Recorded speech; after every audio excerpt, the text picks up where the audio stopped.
말레이시아가 카이와 KF-21 전투기 도입 협상에 공식적으로 착수했고 동시에 FA-50 경전투기 2차 도입 논의에도 들어간 것으로 알려졌습니다.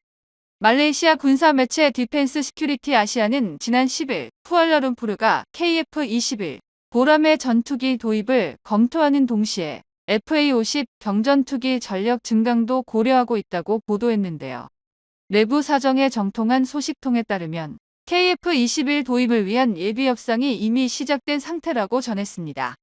이 매체는 이번 발표가 쿠알라룸푸르가 점점 더 경쟁이 치열해지고 센서로 포화된 현대 전장에서 신뢰할 만한 억지력을 유지하기 위해서는 기존 플랫폼의 점진적인 업그레이드만으로는 부족하다는 점을 인식하고 있음을 보여준다고 평가했습니다. 또한 말레이시아는 카이와 초기 단계부터 협력함으로써 KF-21 프로그램이 본격적인 수출 단계에 들어가기 전 구성 옵션과 무장 통합 경로, 잠재적인 산업 참여 방안 등을 구체화할 수 있는 유리한 위치를 선점하려 한다고 분석했습니다. 이를 통해 후기 단계 도입 시 흔히 따라오는 추가 비용을 피하면서 협상력을 극대화할 수 있다는 것입니다. 현재 필리핀은 KF-21을 아시아는 물론 전 세계에서 가장 먼저 도입하기 위해 한국과 협상을 진행 중입니다. 여기에 말레이시아까지 합류한 모양새가 되면서 KF-21 양산이 시작되고 단가가 공개되자 먼저 받기 위한 쟁탈전이 벌어지고 있다는 평가가 나오는 상황입니다. 이렇게 필리핀과 말레이시아가 본격적으로 뛰어들자 그동안 한눈을 팔던 인도네시아에서는 난리가 났는데요. 자신들이 공동개발국인데 주변국들이 KF-21을 먼저 받게 생겼기 때문입니다. 인도네시아는 그동안 분담금 미납 문제로 한국과 갈등을 빚어왔습니다. 하지만 필리핀이 먼저 계약을 체결할 경우 원조 파트너인 자신들의 인도 순위가 뒤로 밀릴 수 있다는 위기감을 강하게 느끼고 있는데요. 필리핀이 KF-21 도입을 서두르자 인도네시아는 당혹감을 감추지 못하고 있습니다. 필리핀이 먼저 계약을 마치면 인도네시아가 생산 대기열에서 상당히 뒤로 밀려날 수 있다는 공포감마저 감지된다는 것입니다. 해외 군사매체는 지난 11일 인도네시아가 KF-21 전투기 도입 경쟁에서 필리핀을 제치기 위한 협상 개시라는 제목의 기사를 게재했습니다. 보도에 따르면 인도네시아는 필리핀과의 생산 경쟁에서 뒤처지는 것을 막기 위해 한국산 KF-21 블록2 전투기 구매를 위한 새로운 협상을 시급히 시작했습니다. 하지만 필리핀은 이미 블록1 전투기 16대 구입을 확정하고 추진 중이기 때문에 블록2를 주문하려는 인도네시아가 물리적 생산 순번 측면에서 필리핀보다 앞서기 어렵다는 지적이 나옵니다. 인디 매체 조나 자카르타는 인도네시아는 왜 블록2를 기다리고 있는가라는 제목의 기사에서 인도네시아가 나투나 해역에서 끊이지 않는 주권 침해와 안보 문제 때문에 블록2를 선호하는 것일 뿐 뒤처진 것은 아니라는 식으로 스스로를 위안하고 있다고 전했습니다. 그러나 군사 전문가들은 인도네시아가 블록2를 계약하더라도 생산 공정상 블록1을 도입하는 필리핀보다 먼저 기체를 갖기는 어렵다고 보고 있습니다. 현재 인도네시아가 진짜로 두려워하는 것은 필리핀을 비롯한 다른 국가들이 블록2를 먼저 계약해버리는 상황입니다. 따라서 KF-21 블록2 물량 가운데 최대한 앞순번을 확보해 생산 대기 시간을 최소화하려 한다는 분석입니다. 그동안 인도네시아는 KF-21 분담금은 돈이 없다며 납부하지 않으면서도 프랑스산 라팔 전투기 도입을 추진하고 중국과 러시아산 전투기에도 관심을 보여왔습니다. 또한 5세대 전투기라는 튀르키예의 칸 전투기를 구매하겠다고 하면서 KF-21 협상에서 우위를 점하려는 모습을 보였습니다. 하지만 정작 자신들이 기대를 걸었던 튀르키예 칸 전투기 개발의 실체가 드러나면서 당장 양산이 시작된 KF-21을 놓칠 수 있다는 심각한 우려가 인도네시아 내에서 제기되고 있습니다. 인도네시아는 지난해 10월 튀르키예 5세대 칸 전투기 48대를 계약했다며 KF-21은 더 이상 필요 없다는 식으로 말하기도 했는데요. 그러나 인도네시아 내부 분위기를 비교적 정확히 반영한다는 조나 자카르타는 지난 11일 튀르키예는 소수 부족 국가 수준이라 인도네시아의 칸 전투기 프로젝트 참여를 필요로 한다라는 다소 자극적인 제목의 기사를 실었습니다. 이 기사에서 튀르키예가 최근 미국의 F-35 도입 프로그램에 다시 참여하길 원하고 있으며 칸 전투기 개발 및 양산을 위한 재정 확보에 큰 어려움을 겪을 것으로 예상된다고 지적했습니다. 칸 전투기가 완전한 작전 준비 태세를 갖추려면 앞으로도 10년은 더 걸릴 것이며 튀르키예는 그 사이에 당장 사용할 수 있는 전투기를 외부에서 들여오려 하고 있다는 내용인데요. 튀르키예가 이렇게 F-35를 시급히 필요로 하는 이유는 그리스의 라팔과 F-35 전력에 대응하기 위해서라는 분석도 곁들였는데요. 그리스는 이미 라팔 전투기를 도입했고 미국과 F-35 전투기 20대 도입 계약을 체결해 2028년부터 인도받을 예정입니다. 지난해 한 그리스 언론은 미국의 충격적인 소식, 한국 KF-21 전투기를 5세대 전투기 수준으로 현대화, F-35를 응가라는 매우 도발적인 제목의 기사를 낸 바 있습니다. 이 매체는 대한민국이 본격적인 5세대 전투기로 진화시키고 있는 KF-21 개발에 박차를 가하고 있다며 한국이 KF-21용 터보팬 엔진 개발에 착수했고 전투기 탑재 능력 측면에서 F-35를 능가할 잠재력을 지니고 있다고 평가했습니다. 다른 그리스 기사들도 KF-21을 높게 평가하며 노후 미라주와 구형 F-16 전투기를 대체할 수 있는 유력한 후보가 될 수 있다고 언급했습니다. 특히 튀르키예가 개발 중인 칸 전투기에 대응하기 위해 KF-21 도입을 검토해야 한다는 주장까지 제기되었는데요. 지금 인도네시아는 튀르키예가 인도네시아를 칸 전투기 프로젝트에 끌어들이려는 진짜 이유가 개발 자금이 부족해서라는 사실을 깨닫고 있습니다. 게다가 튀르키예가 칸 개발보다는 F-35 도입 쪽에 더 많은 자금을 투입하려는 움직임을 보이자 인도네시아는 배신감을 느끼고 있습니다. 실제로 튀르키예 내부에서도 칸 전투기 개발에 대한 확신이 부족하다는 조짐이 드러나고 있습니다. 칸에 장착된 미국산 엔진에 대해 미국이 수출과 재수출을 허용하지 않고 있고 튀르키예가 자체 개발 중인 엔진은 빨라야 2030년께나 탑재 가능하다는 전망이 나옵니다.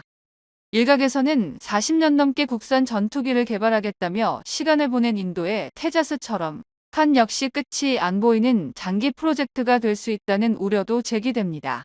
이런 상황에서 인도네시아는 당장 올해부터 양산되는 KF-21을 반드시 잡아야 한다는 절박한 처지에 몰려 있는데요. 한국은 국가와 민족의 정체성을 지켜 나가기 위해서 연일 고군분투하고 있습니다. 이를 위해 한국이 고른 길이 바로 광복 이후 줄곧 기술로 먹고 살던 노하우를 10분 살려 만든 무기를 장사하는 것이었습니다. 지금 와서 돌아보면 이 선택은 참으로 현명했는데요. 한국이 만든 무기는 전 세계에 내놓으라 하는 방산 강국들 못지않은 수요가 있었고 이제는 그걸 바탕으로 성능 역시 따라잡았습니다. 최근에 카이가 양산 가격을 900억 원대로 확정해 충격을 주고 있습니다. 작년까지만 해도 대당 1,100억 원에 육박할 것이라는 전망치에서 크게 낮아진 것인데 다른 경쟁 기종이 해외에서 부품을 조달하기 어려워 가격이 높아지고 있는 것과 대조되는 것으로 수출 시장에서 난리가 났습니다. 전문가들은 카이가 공대공 모드로 운용할 블록1에 대해 공대지 임무까지 확장된 블록2 역시 무장 개발 단계를 마무리하고 있어 블록2도 블록1보단 높아지겠지만 크게 올라갈 것은 아닐 것으로 예상합니다. KF-21 전투기가 대당 1,000억 원대 이하로 가격이 자리 잡을 경우 경쟁 모델인 터키의 칸 전투기의 추격도 뿌리칠 수 있을 것으로 보이며 카이가 KF-21 수출을 활성화하기 위해서 자동화 공정을 고도화시켰는지를 간접적으로 파악할 수 있습니다. 지금 수출 시장에서 판매되고 있는 라팔 전투기가 대당 2,000억 원이 넘으며 F-16과 그리펜 전투기도 대당 1,500억 원 이상이라는 것을 생각한다면 KF-21은 단발 엔진이 아닌 쌍발 엔진의 스텔스 기능까지 보유했기에 수출 시장에 등장하면 게임 체인저가 될 것입니다. 방위사업청에서는 지난달 카이가 KF-21 1차 생산분 20대에 대한 계약을 맺었으며 1조 9천억 원을 투입했습니다. 1조 9천억 원은 개발비를 포함한 금액으로 A사 레이더를 개발하고 있는 한화 시스템에 1,100억 원을 지급하며 엔진을 공급하는 한화 에어로스페이스에는 5,500억 원이 포함되어 있습니다. 전투기의 두뇌라고 불리는 국산 A사 레이더를 가격을 나눌 경우 대당 40억 원 정도로 유추해 볼 수 있으며, 가장 중요한 엔진은 전투기 한 대에 2개의 엔진을 장착하는데 최소한 250억 원이 필요한 것으로 예상됩니다. 그렇기에 KF-21의 순수한 기체 가격은 600억 원대로 알 수 있습니다. 우리 정부에서는 전투기 엔진 개발에 총력전을 펼치고 있습니다. KF-21은 수출뿐 아니라 생산 단가를 낮추기 위해서라도 국산 엔진 개발이 반드시 필요하다는 것을 알 수 있는데요. 일각에서는 전투기 엔진 국산화에 최소 10조 원 이상이 들어갈 것이며 막대한 비용이 소요되기 때문에 미국에서 사다 쓰자고 주장하기도 했었습니다. 하지만 전투기에서 차지하는 포지션이 사람으로 치면 심장과 같다는 것을 알 수 있듯이 정치적인 문제뿐만 아니라 항공산업을 유지하기 위해서라도 엔진 국산화만이 유일한 해결책이라는 것입니다. 1차 계약에서 순수한 생산 비용은 1.5조 원 정도로 추산되는데, 여기에 후속 군수 지원 비용 10%가 포함되기 때문에 20대 양산에 1.3조 원 정도가 들어갈 것입니다. KF-21에는 미국 지사 엔진인 F414가 대당 125억 원짜리 2기를 장착해야 하니 엔진 비용만으로 250억 원이 필요합니다. 값비싼 비용에도 불구하고 KF-21을 대당 970억 원대로 발표했다는 것은 카이가 생산 자동화를 통해 생산 비용을 크게 줄였다는 점을 알 수 있습니다. 카이는 작년 1차 양산품 중 20대만 주문되면서 가격이 오를 것이란 전망에도 불구하고 최대한 낮추기 위해 생산 자동화에 역점을 두고 생산 라인을 새로 구축했습니다. 전투기를 조립하는 과정은 자동화가 어렵지만 대형 부품을 생산하는 과정을 자동화시키고 중앙동체와 전방과 후방동체를 조립하는 시스템을 자동화 로봇으로 만들어 몇 시간이면 조립이 가능하도록 생산 시스템을 구축했는데요. 그렇기에 생산비에서 큰 포지션을 차지하는 자동화 시설을 자체적으로 개발하는데 공을 들인 것으로 파악되었습니다. 여기에 유럽과 미국의 전투기 생산 공장에서 일일이 전투기를 조립하는데 필요한 리벳 구멍을 자동화로 뚫는 것으로 알려져 생산 시간을 크게 단축했는데요. 전투기는 대형 모듈을 마지막 단계에서 조립하는 과정을 거쳐 완성되지만 대형 부품을 조립하는 데는 수만 개의 구멍이 필요합니다. 자동차 생산하는 과정과 비슷하지만 가장 큰 차이점으로 대부분의 공산품이 용접으로 프레임을 완성하지만 전투기는 용접이 아닌 리벳으로 파츠를 조립해 대형 모듈을 완성하는 방식을 적용하고 있습니다. 용접이 사용되지 않는 이유는 열로 인한 변형이 발생되기 때문이며 특수 알루미늄과 복합재, 티타늄 등 다양한 소재들을 적용하고 있기 때문에 용접으로는 조립할 수 없습니다. 그렇기에 전투기 한 대를 조립하는데 수만 개의 리벳이 필요하며 리벳도 모두 미국에서 수입하는 것으로 알려져 국산화까지 진행하고 있습니다. 미 방위산업 업체들이 공급하는 전투기 조립용 특수 리벳은 개당 수십만 원입니다. 조립용 특수 리벳은 전투기 생산 비용의 상당한 포지션을 차지하고 있습니다. 카이는 비용을 줄이기 위해 기본 부품 하나까지도 국산화하는 사업을 통해 자체 개발을 진행하고 있는데요.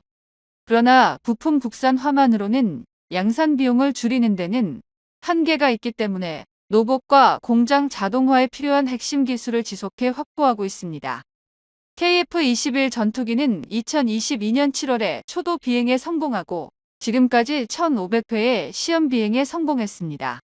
또한 극한의 비행을 비롯해 야간 공중 주유 등 성능을 철저히 검증하고 있습니다. 260여 가지의 시험 항목을 평가하면서 막대한 비용이 소요되고 무장 통합에서도 비용이 도입되는 상황에서 본격적인 대량 양산 초안인 1차 양산에서 서방 전문가들이 예상했던 1,300억 원까지 높아질 것이란 전망이 빗나갔습니다. 전통적인 군사 강국들은 이미 수십 년 전부터 전투기 개발 노하우와 설비, 인력 시스템을 모두 갖추고 있는 상황에서도 대당 전투기 가격이 지속해 상승하고 있습니다. 유럽산 라팔과 타이푼의 경우에 기체 가격만 1,800억 원 정도이며 예비 부품과 군수 지원 비용을 추가할 경우에는 대당 2,500억 원이 넘어가고 있는데요. 인도네시아가 라팔 전투기 42대를 도입하는데 10조 원 이상을 지급하였고 예비 부품과 항공 무장을 줄이는 방식으로 겨우 도입을 하고 있으니 4.5세대급 최신 전투기가 얼마나 비싼지를 간접적으로 알 수 있습니다. 대한민국은 KF-21을 개발하면서 양산 기술과 설비 인프라 등을 동시에 확보했으며 모든 것이 반영된 가격이 대당 1,000억 원이 넘지 않는 것을 발표하자 인도네시아에서도 깜짝 놀라고 있습니다. 더구나 KF-21 1차 양산분이 카이다의 반대로 반토막 나면서 1,000억 원 이상으로 예상되었던 단가가 1,300억 원까지 높아질 것이라는 부정적인 전망이 나오기도 했었지만 공식적인 가격을 발표하자 라파를 선택한 것에 후회를 할 수밖에 없는 상황인데요. 현재 로키드 마틴이 F-35 전투기를 수천 대 이상 생산하면서 가장 발전된 라인을 가지고 있습니다. 로키드 마틴 생산 공장에서 수십 대의 전투기가 동시에 조립되고 있지만 카이보다 공장 자동화에서는 뒤처져 있습니다. 대형 모듈로 완성된 전방과 중앙 후방 동체를 조립할 경우 수일의 시간이 필요한데 카이는 몇 시간이면 완벽히 조립할 수 있어 자동화 공정에서 큰 차이점이 있는데요. 로키드 마틴이 카이에게 자동화 로봇에 대한 기술 이전을 요청하기도 했지만 제안을 거부했으며 조립 과정도 공장 내 특수한 시설에서만 소수만 참가하는 방식으로 진행돼 기술 유출을 원천적으로 차단하고 있습니다. 수많은 파츠를 손상 없이 조립해야만 하나의 완성된 동체를 만들 수 있기 때문에 자동화 로봇으로 완성했다는 점에서 세계 최초이며 이를 통해 미국과 유럽보다 전투기 생산성이 3배에서 4배 이상 높일 수 있어 카이만의 경쟁력이 되고 있습니다. 자동 생산 시스템을 가동하면서 본격적인 양산에 나설 경우 한 달에 5대 이상의 KF-21을 양산할 수 있을 것이라는 전망입니다. 전쟁으로 주문이 폭주하고 있는 프랑스가 라팔 전투기를 한 달에 2대 양산하고 있으나 최근 3대까지 늘리겠다고 밝혔지만 KF-21은 세상에서 가장 높은 생산성을 자랑하게 될 것입니다. 전투기를 개발하는 것도 중요하지만 수출 시장에서 안착하기 위해서는 빠르게 생산할 수 있는 능력이 중요합니다.